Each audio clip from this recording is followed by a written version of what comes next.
Hello, my fellow Americans, and the people who brought me to the dance, Delawareans. I see my buddy Senator Tom Carper down there, and I think Senator Coons is there, and I think the governor's around. Is that Ruth Ann? And our former Governor Ruth Ann Minner. Most importantly, my sisters-in-law and my sister Valerie. Anyway. Folks, the people of this nation have spoken. They've delivered us a clear victory, a convincing victory, a victory for we the people. We've won with the most votes ever cast on a presidential ticket in the history of the nation. 74 million.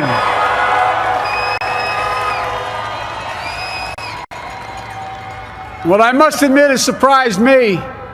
Tonight, we're seeing all over this nation, all cities and all parts of the country, indeed across the world, an outpouring of joy, of hope, renewed faith in tomorrow, bring a better day. And I'm humbled by the trust and confidence you placed in me. I pledge to be a president who seeks not to divide, but unify, who doesn't see red states and blue states, only sees the United States. And work with all my heart, with the confidence of the whole people, to win the confidence of all of you. And for that is what America, I believe, is about. It's about people, and that's what our administration will be all about. I sought this office to restore the soul of America, to rebuild the backbone of this nation, the middle class, and to make America respected around the world again, and to unite us here at home. It's the honor of my lifetime that so many millions of Americans have voted for that vision.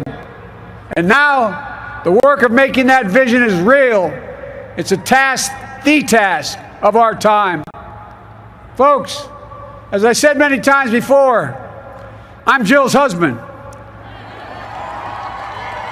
And I would not be here without her love and tireless support of Jill, and my son Hunter, and Ashley, my daughter, and all our grandchildren, and their spouses, and all our family.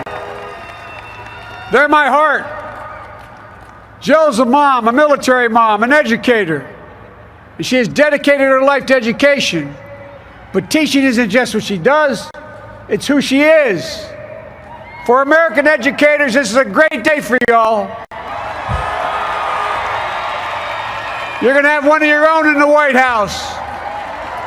And Jill's going to make a great First Lady. I'm so proud of her.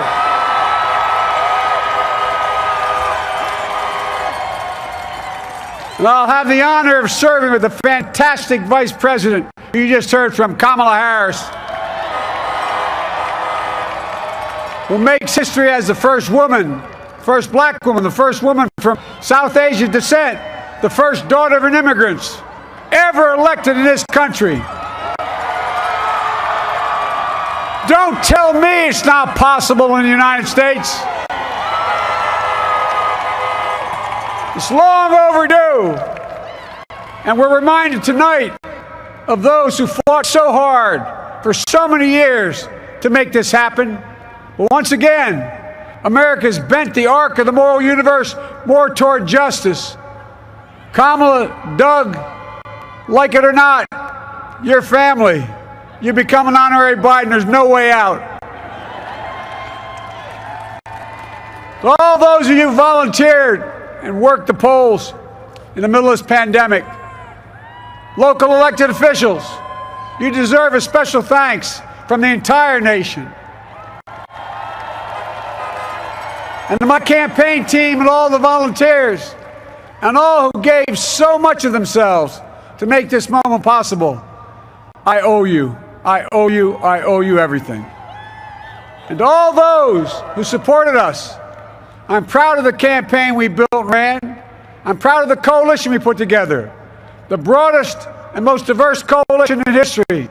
Democrats, Republicans, Independents, progressives, moderates, conservatives, young, old, urban, suburban, rural, gay, straight, transgender, white, Latino, Asian, Native American. I mean it, especially those moments, and especially for those moments when this campaign was at its lowest ebb. The African American community stood up again for me. You've always had my back, and I'll have yours. I said at the outset, I wanted to represent this campaign, to represent and look like America. We've done that. Now that's what I want the administration to look like and act like. For all those of you who voted for President Trump, I understand the disappointment tonight. I've lost a couple times myself, but now let's give each other a chance. It's time to put away the harsh rhetoric, lower the temperature, see each other again, listen to each other again. And to make progress, we have to stop treating our opponents as our enemies. They are not our enemies. They are Americans. They're Americans.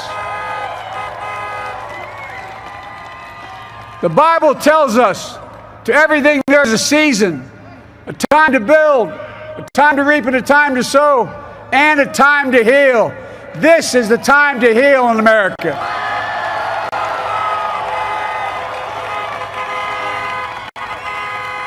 Now this campaign is over. What is the will of the people? What is our mandate? I believe it's this.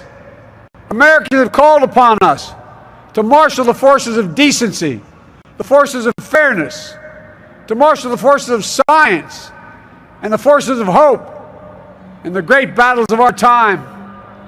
The battle to control the virus, the battle to build prosperity, the battle to secure your family's health care, the battle to achieve racial justice and root out systemic racism in this country,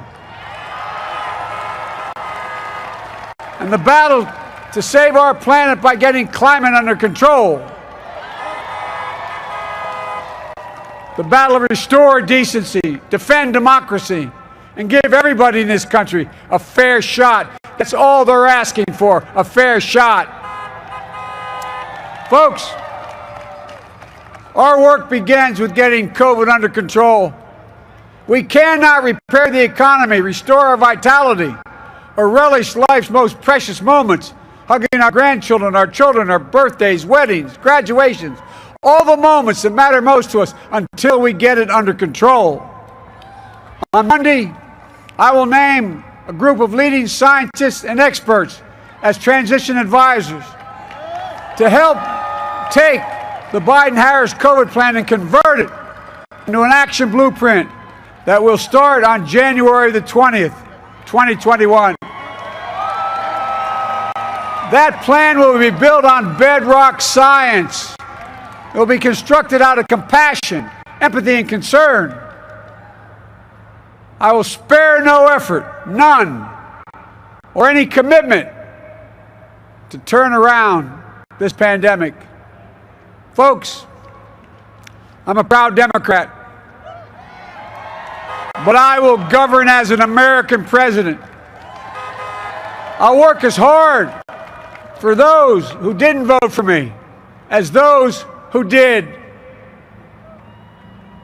Let this grim era of demonization in America begin to end here and now. The refusal of Democrats and Republicans to cooperate with one another, it's not some mysterious force beyond our control. It's a decision, a choice we make. And if we can decide not to cooperate, then we can decide to cooperate. And I believe that this is part of the mandate given to us from the American people. They want us to cooperate in their interest. And that's the choice I'll make. And I'll call on Congress, Democrats and Republicans alike, to make that choice with me. The American story is about slow yet steadily widening the opportunities in America. And make no mistake, too many dreams have been deferred for too long. We must make the promises of the country real for everybody, no matter their race, their ethnicity, their faith, their identity, or their disability. Folks, America has always been shaped by inflection points, by moments in time where we've made hard decisions about who we are and what we want to be. Lincoln in 1860, coming to save the Union. FDR in 1932, promising a beleaguered country a new deal. JFK in 1960, pledging a new frontier. And 12 years ago, when Barack Obama made history, he told us, yes, we can. Well, folks, we stand at an inflection point. We have an opportunity to defeat despair, to build a nation of prosperity and purpose. We can do it. I know we can. I've long talked about the battle for the soul of America. We must restore the soul of America. Our nation is shaped by the constant battle between our better angels and our darkest impulses. And what presidents say in this battle matters. It's time for our better angels to prevail. Tonight, the whole world is watching America. And I believe at our best, America is a beacon for the globe. We will lead not only by the example of our power, but by the power of our example. I've always believed, and many of you heard me say it, I've always believed we can define America in one word: possibilities. That in America, everyone should be given an opportunity to go as far as their dreams and God-given ability will take them. You see, I believe in the possibilities of this country. We're always looking ahead to an America that's freer and more just, ahead to an America that creates jobs with dignity and respect, ahead of America that cures diseases like cancer and Alzheimer's, ahead to an America that never leaves anyone behind, ahead of America that never gives up, never gives in. This is a great nation. It's always been a bad bet to bet against America. We're good people. This is the United States of America, and there's never been anything we've been not able to do when we've done it together.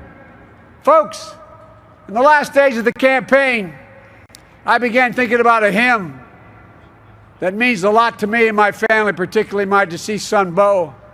It captures the faith that sustains me and which I believe sustains America. And I hope it can provide some comfort and solace the 230,000 Americans who've lost a loved one to this terrible virus this year. My heart goes out to each and every one of you.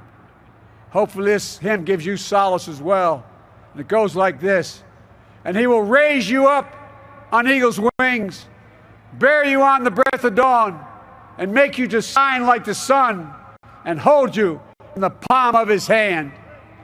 And now together, on eagle's wings, we embark on the work that God and history have called upon us to do, with full hearts and steady hands, with faith in America and in each other, with love of country, a thirst for justice. Let us be the nation that we know we can be, a nation united, a nation strengthened, a nation healed. The United States of America, ladies and gentlemen, there's never been anything we've tried we've not been able to do. So remember, as our grandpapa used to say when I walked out of his home when I was a kid up in Scranton, he said, "Joey, keep the faith." And our grandmother, when she was alive, she yelled, "No, Joey, spread it." Spread the faith. God love you all. May God bless America, and may God protect our troops. Thank you, thank you, thank you.